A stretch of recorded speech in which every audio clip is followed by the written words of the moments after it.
90s গোড়ার দিকে একটা হিউজ কালচারাল চেঞ্জ আনলো সুমন, ঠিক। তারপরে আমরা কয়েকজন মিলে একটা গানের মাধ্যমে হঠাৎ জিনিসটা পাল্টে গেল।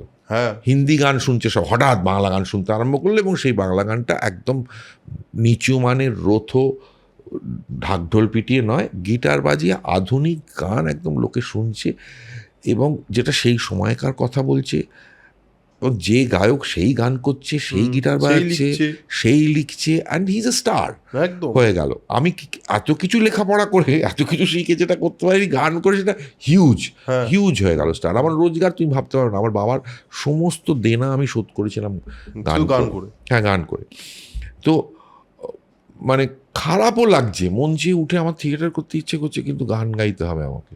আমার এরকম অনেক জায়গা হয়েছে যে আমি এখানে থিয়েটার করলে ভালো হতো, কিন্তু গান করতে হতো, ঠিক আছে গানই